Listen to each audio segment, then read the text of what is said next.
When I first started the project, I started it at home. First specimens of photographs my boy caught for me in the garden. Macro photography suited my working lifestyle at the time. My commercial work is portrait photography essentially, but I specialise in sport. I travel quite a lot, so I needed a project that would always be there every time I came back from a trip. And also, I didn't have a huge amount of space, so I needed to shoot something small. I wanted to see how I could take my commercial techniques of lighting into that world. Initially, Levon came to us and he had some photographs of beetles and flies and these kind of things, and they looked amazing. And then I showed him the files on the computer. I went zooming into the picture, zooming into the picture, zooming into the picture, until he saw the detail in the images. I was immediately blown away by them. The way they were lit and the incredible amount of detail that was in the images. But I thought, well, there are some other things that would look even better. This is the second largest insect collection in Britain. These ones here are all dotted down the side, aren't they? The specimens had to be interesting shapes or colours, not too big, not too small, clean or cleanable. Even the tiniest amounts of dirt picked up in the photographs. We probably rejected about 99% of the museum's collection. I had trouble finding one of those that wasn't broken. I'll see you in a month. It's a real privilege for me to be playing with these things, and it's very trusting of the museum to lend me them. Working and shooting with microscope lenses turns a traditional photography process upside down. So for example, I'll just photograph an antennae and I'll light that antennae so it looks the best as it possibly can. Once I move on to the next section, for example the eye, the lighting will change completely and work my way across the whole body of the insect until I end up with 30 different sections, each photographed individually.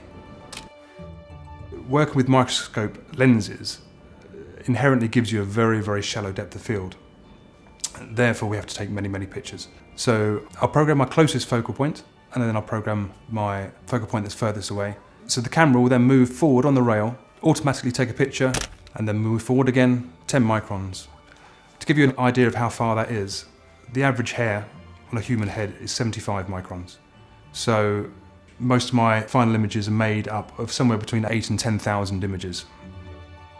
Once I have those images, I then process them through various techniques and flatten them down so I have one sharp image.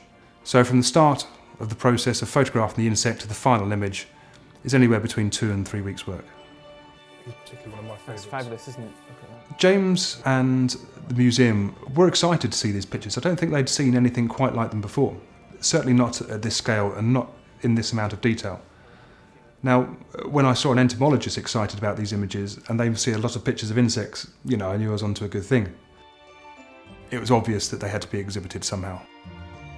This exhibition will allow people to see part of the museum's collection that they wouldn't normally see, and it also allows people to experience the collection in a new way. For the Microsculpture project, I'll have around 25 images and they're going to be printed large.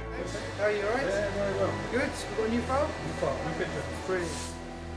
I'm feeling excited but a wee bit nervous.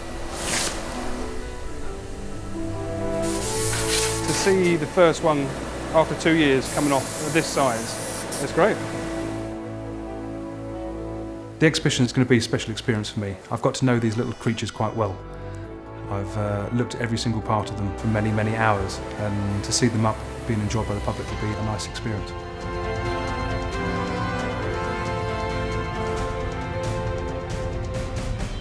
That is one big insect. Oh, look at the detail in there. I just can't believe how this image has come out. The colours, the saturation, the vibrancy. I've never seen anything like that before. You see these structures, you see lots of detail and you think, why are insects like that? I hope that the exhibition will inspire future generations of entomologists to discover these things and come up with some more answers. I'm nervous and excited to see the reaction from this. To see the actual specimens themselves and then their their photograph at that size hopefully will be a unique experience. Whether the exhibition will be the end of this project, I don't know. I've got a feeling it might only be the start.